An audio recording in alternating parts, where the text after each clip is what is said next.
Hi friends, welcome back to my channel. இன்றைக்கி நம்ம இந்த வீடியோவில் என்ன பார்க்க போகிறோன்னா, நம்ம வீட்டு வேலை செய்கிறதுக்கு நம்ம ஆட்களை அப்பாயிண்ட் பண்ணுறோம் இல்லையா, ஹவுஸ் ஹெல்ப்பரை. ஸோ அவங்கள நம்ம அப்பாயிண்ட் பண்ணுறதுக்கு முன்னாடி அவங்கள பற்றின என்னென்ன விஷயம்லாம் நம்ம சேகரிச்சுக்கணும். நம்ம இருக்கிற ஊரில் ஒரு வேலைக்கு, அதாவது வேலை செய்கிறவங்களுக்கு பெருக்கி துடைக்கிறதுக்கு இல்லைனா பாத்திரம் தேய்க்கிறதுக்கு எத்தனை பைசா நம்ம கொடுக்கணும், அவங்க நமக்கு என்னென்ன கண்டிஷன்ஸ் போட போகிறாங்க, நம்ம அவங்களுக்கு என்னென்ன ஒர்க்கெல்லாம் அலோகேட் பண்ண போகிறோங்கிறதெல்லாம் முன்கூட்டியே நம்ம யோசித்து வச்சுட்டு அதுக்கப்புறம் தான் நம்ம வேலைக்கு ஆட்களை அப்பாயிண்ட் பண்ணணும்.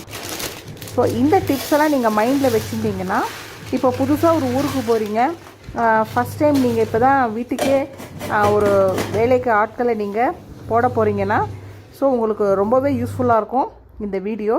ஸோ வீடியோ ஸ்கிப் பண்ணாமல் கடைசி வரைக்கும் பாருங்கள். ஃபஸ்ட் டைம் என் சேனலை பார்க்குறவங்க சப்ஸ்கிரைப் பண்ணி பக்கத்தில் இருக்கிற பெல் ஐக்கானை ப்ரெஸ் பண்ணிக்கோங்க. ஃபஸ்ட் டிப் என்னங்கிறத பார்க்கலாம். இப்போ நாங்கள் இருக்கிறது பார்த்திங்கன்னா ஒரு அப்பார்ட்மெண்ட்டில் தான். ஸோ இங்கே கிட்டத்தட்ட ஒரு 300 வீடு இருக்குது. 2 BHKலேருந்து 4 BHK வரைக்கும் ஃப்ளாட்ஸ் இருக்குது. ஸோ இங்கே சொசைட்டிக்குள்ளே வீட்டு வேலை செய்கிறதுக்கு வெளிலேருந்து வரவங்களோட ஃபோட்டோ, மொபைல் நம்பர் எல்லாமே அவங்க கேப்சர் பண்ணி வச்சுருக்காங்க. ஸோ எந்த வீட்டில் அவங்க வேலை செய்கிறாங்க அந்த டோர் நம்பரையும் அவங்க அந்த மொபைல்லே ஸ்டோர் பண்ணி வச்சுருக்காங்க. ஸோ அவங்க என்ட்ரு ஆனோடனே அந்த லெட்ஜரில் சைன் பண்ணிட்டு தான் அவங்க உள்ளே வரணும். அந்தமாரி வந்த உடனே நம்மளோட மொபைலுக்கு மெசேஜ் வந்துடும், ஹவுஸ் ஹெல்ப்பர் வந்தாச்சுன்ட்டு. நெக்ஸ்ட்டு டிப்பு, எங்கள் வீட்டில் பாத்திரம் தேக்க வராங்க இல்லையா, அவங்களுக்கு நான் என்னென்ன இன்ஸ்ட்ரக்ஷன் கொடுத்துருக்கேங்கிறத பார்ப்போம். இப்போ எங்கள் வீட்டு கவுண்டர் டாப் இங்கேருந்து பார்த்தீங்கன்னா நல்லா பெருசாக இருக்குது பாருங்கள். ஸோ இதை டெய்லியே நான் க்ளீன் பண்ண சொல்ல மாட்டேன். இந்த பிளேட்ஸு ஸ்டாண்டுக்கு அதுக்கப்புறத்துலேருந்து ஃபுல்லாக வீக்லி 3 தடவை அவங்கள நல்லா க்ளீன் பண்ண சொல்லிடுவேன். அதுக்கப்புறம் வாரத்தில் ஒரு நாள் இந்த கவுண்டர் டாப்பில் இருக்கிறது எல்லாத்தையும் ஒழித்து வச்சுட்டு மொத்தமாக ஒரு நாளைக்கு க்ளீன் பண்ண சொல்லிடுவேன். எதுக்கு சொல்கிறேன்னா, அவங்க வந்த உடனே நம்ம இதெல்லாம் இன்ஸ்ட்ரக்ஷன்ஸ்லாம் நம்ம கிளியராக கொடுத்துடணும். ஒரு வாரத்துக்கு அப்புறம் நம்ம திடீர்னு ஃபுல் கவுண்டர் டாப்பையும் தொடங்கினா, என்னம்மா நீங்கள் முதலே சொல்லலைன்னு அவங்க கேட்பாங்க. ஒரு வேலையும் நம்ம யோசிச்சு சொல்லாமல் ஃபஸ்ட்டு டே வராங்க இல்லையா, அப்போவே நம்ம கிளியராக எல்லாத்தையுமே சொல்லிடணும். இப்போ நெக்ஸ்ட் டிப் என்னங்கிறத பார்க்கலாம். அதேட்ட பாத்திரமும் நான் சொல்லியிருக்கேன், இங்கே நின்று தேய்க்கக்கூடாது சிங்கில். இதை கொண்டு போய் ஒரு சர்வீஸ் ஏரியா இருக்குது, அங்கே கொண்டு போய் போட்டுணுன்னு சொல்லியிருக்கேன். முக்கால்வாசி நான் டைம் இருக்கிறச்சு எல்லாத்தையும் கொண்டு அங்கே போட்டுருவேன். டைம் இல்லாத டயத்தில் அவங்கள சொல்லியிருக்கேன், நீங்கள் தான் கொண்டு போய் போடணுன்னு சொல்லிட்டு. இதை ஏன் சொல்கிறேன்னா, முன்னாடி இந்த ஹவுஸ் ஹெல்ப்பர் கொஞ்சம் பாத்திரம் இங்கே வச்சுருந்தேன் சிங்கில், இதெல்லாம் நீங்கள் தான் அங்கே கொண்டு போய் போடணும், நான் இதெல்லாம் கொண்டு போட முடியாதுன்னு சொல்லிட்டாங்க. நெக்ஸ்ட் டிப் என்னங்கிறத பார்க்கலாம். பாத்திரத்தோட அளவு முதல் நாள் போடுறச்சியே நீங்கள் எத்தனை உங்கள் வீட்டில் ஜாஸ்தியாக விடுவோம் அந்தமாரியே போட்டு விட்ருங்க. முதல் நாள் கம்மியாக போட்டுட்டு அதுக்கப்புறமா கூட பாத்திரம் போட்டிங்கன்னா, என்னம்மா முதல் நாள் கம்மியாக போட்டிங்க இப்போ கூட போட ஆரம்பிச்சிட்டிங்கன்னு நம்மளை கொஸ்டின் பண்ண ஆரம்பிச்சிருவாங்க. அதுக்கப்புறம் பார்த்தீங்கன்னா, ஒரு வேலைக்கு எவ்வளோ சார்ஜ் பண்ணுறாங்க நம்ம சொசைட்டியில் கேட்டுன்ட்டு அக்கம் பக்கத்தில் இந்த ஹவுஸ் ஹெல்ப்பர் எப்படி அப்படின்னு நம்ம தெரிஞ்சதுக்கு அப்புறம் தான் இவங்களை நம்ம அப்பாயிண்ட் பண்ணணும். ஸோ தெரியாமல் நம்ம யாருமே அப்பாயிண்ட் பண்ணிக்காதீங்க. நான் ஏன் சொல்கிறேன்னா, இந்தமாரி சொசைட்டியில் இல்லாமல் இண்டிபெண்ட் ஹவுஸில் இருக்கவங்கெல்லாம் அக்கம் பக்கத்தில் விசாரிச்சுட்டு அவங்க வீட்டு வரவங்களை பார்த்து நீங்கள் வச்சுக்கோங்க. தெரியாத ஆட்களை எப்பயுமே உள்ளே அலோவ் பண்ணாதீங்க. எப்பயுமே இந்த கேஸ் ஸ்டவ் மட்டும் நான் ஹவுஸ் ஹெல்ப்பர்கிட்ட இதை க்ளீன் பண்ண கொடுக்குறது கிடையாது. ஏன்னா அவங்க அவசரத்தில் செய்து சம்டைம்ஸ் இந்த பர்னரில் தண்ணி கொட்டிடும். அதனால தான் அதையாட்டும் இதெல்லாம் தொடச்சதுக்கு அப்புறமாவும் நான் சிலிண்டருக்கு எதுவுமே ஆஃப் பண்ணி வச்சுருது. ஏன்னா அவங்களும் இந்த கேஸ் ஸ்டவ்வை தூக்கிட்டு கிழிஞ்சு தொடக்க ஆரம்பிப்பாங்க. அதனால தான். ஸோ இப்போ அவங்க பாத்திரம் தேய்ச்சிட்டு இருக்காங்க. ஸோ அதுக்குள்ளே நான் இந்த கவுண்டர் டாப்பில் நம்ம சில ஸ்கேட்டர்டாக வச்சுருந்தோம் இல்லையா சாமான்லாம், அதை எல்லாத்தையும் எடுத்து அந்தந்த இடத்துல நான் வச்சுருவேன். ஸோ அவங்க தொடக்கிறதுக்கு அவங்களுக்கு ஈஸியாக இருக்கும். கேஸ் எடுத்து பாருங்கள், நல்லா பளிச்சுன்னு க்ளீன் பண்ணியாச்சு. இப்போ கவுண்டர் டாப்பில் இருக்கிற திங்ஸ்லாம் எடுத்து வச்சிட்டோன்னா அவங்க கவுண்டர் டாப்பை க்ளீன் பண்ண ஆரம்பிச்சிருவாங்க. அதேட்டம் காலியான விம் லிக்விட் பாட்டிலில் இந்த விம் லிக்விடை கொஞ்சம் விட்டு தண்ணியை விட்டு ஃபில்லப் பண்ணி வச்சுருவேன். இதை தான் தொடக்க ஆரம்பிப்பாங்க. இப்போது நெக்ஸ்ட் டிப்பு என்னங்கிறத பார்க்கலாம். ஸோ எப்பயுமே ஒரு வாரத்துக்கு நம்ம அவங்களுக்கு நம்ம இன்ஸ்ட்ரக்ஷன் கொடுத்து தான் ஆகணும். எப்படி செய்கிறாங்க, நம்ம என்னென்ன எப்படி நமக்கு வேலை செய்யணுங்கிறது எல்லாத்தையும் நம்ம சொல்லிக்கணும். ஸோ அவங்க வேலை செஞ்சு ஒரு வாரத்தில் அவங்களுக்கும் நம்மளை பிடிக்கணும், நம்மளுக்கும் அவங்கள பிடிக்கணும். ஸோ அதுக்கப்புறம் தான் அவங்களும் கண்டினியூ பண்ண முடியும். ஸோ பாருங்கள், இப்போ எல்லாம் நான் க்ளீன் பண்ணி வச்சதுனால அவங்க துடைக்கிறதுக்கு வந்தாச்சு. ஸோ பக்கத்தில் இருந்து ஒரு 1 வீக்கு நீங்கள் சொன்னீங்கன்னா போகிறோம், அதுக்கப்புறம் அவங்களே எல்லாத்தையும் செய்ய ஆரம்பிச்சிருவாங்க.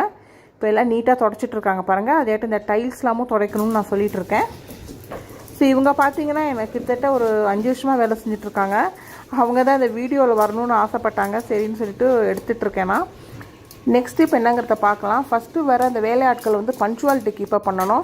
ஒரு நாளைக்கு 11 மணி, ஒரு நாள் 12 மணி, 1 மணிக்கெலாம் வந்தால் சரிப்பட்டு வர்றது. நம்ம ஃபிக்ஸ் பண்ண டயத்தில் முன்ன பின்ன ஒரு 15 நிமிஷம் ஆச்சுன்னா பரவாயில்ல. அதுக்கப்புறம் சில பேர் அட்வான்ஸ் கேட்டு நம்மளை ரொம்ப டிமாண்ட் பண்ணுவாங்க. ஸோ அந்தமாரி ஆட்களும் நமக்கு சரிப்பட்டு வராது. ஒரு ட்ரை கிளாத் எடுத்து ஃபுல்லாக நீட்டாக தொடச்சி விட்ருவாங்க. ஸோ நான் சொன்ன மாரி வாரத்தில் 3 நாள் இந்தமாரி இந்த ஸ்டாண்டுக்கு அப்புறம் இருக்கிறத தொடச்சிருவாங்க. அப்புறம் ஒரு நாள் வந்து நான் ஃபுல் கவுண்டர் டாப்பில் இருக்கிற சாமான் எல்லாத்தையுமே எடுத்து கீழே வச்சுருவேன். அந்த பிளேட் ஸ்டாண்டு அப்புறம் ரேக் எல்லாத்தையுமே அப்புறம் ஃபுல்லாக அவங்க நீட்டாக தொடச்சி கொடுத்துருவாங்க பாத்திரம் தேய்ச்சதுக்கு அப்புறமா. ஸோ நான் மறந்தால் கூட அவங்களே சொல்லி க்ளீன் பண்ணி வச்சுட்டு போயிடுவாங்க. இப்போ நெக்ஸ்ட் இப்போ என்ன பார்க்க போகிறேன்னா, நான் சொன்ன மாரி கவுண்டர் டாப்பெல்லாம் ஃபுல்லாக க்ளீன் பண்ணிட்டாங்க. பாத்திரமும் தேய்ச்சாச்சு. நான் பாத்திர கூடையை வந்து கீழே தான் வைக்க சொல்லியிருக்கேன். ஸோ இது நல்லா ட்ரை ஆனதுக்கப்புறமா நான் அதை எடுத்து அடுக்கி வச்சுருவேன். அதுக்கப்புறமா பாத்திரத்தை உங்களுக்கு மேடையில் கவுக்கணும்னு நீங்கள் நினச்சிங்கன்னா இதை முதலே நம்ம சொல்லிடணும். வந்து ஒரு வாரத்துக்கு அப்புறமா இது எல்லாத்தையும் கொஞ்சம் கவுத்துட்டு போனால் அவங்க கண்டிப்பாக செய்ய மாட்டாங்க. ஸோ அதனால் எக்ஸ்ட்ரா பைசாவும் கேட்பாங்க.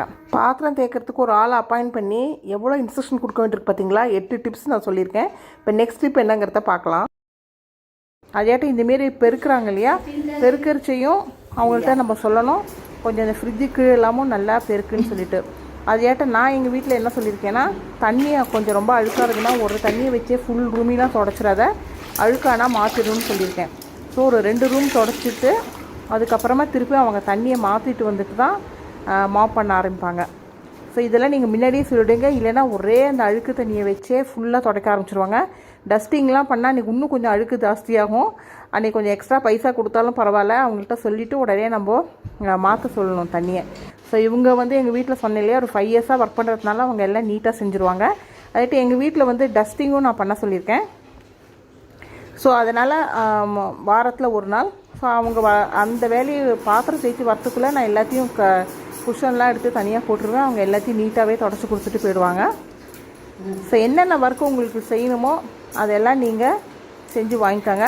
நான் எப்பயுமே என்ன சொல்லுவேன்னா, ஒரே ஒரு ஹவுஸ் ஹெல்ப்பர் தான் நான் வந்து வீட்டுக்குள்ளே விடுறது.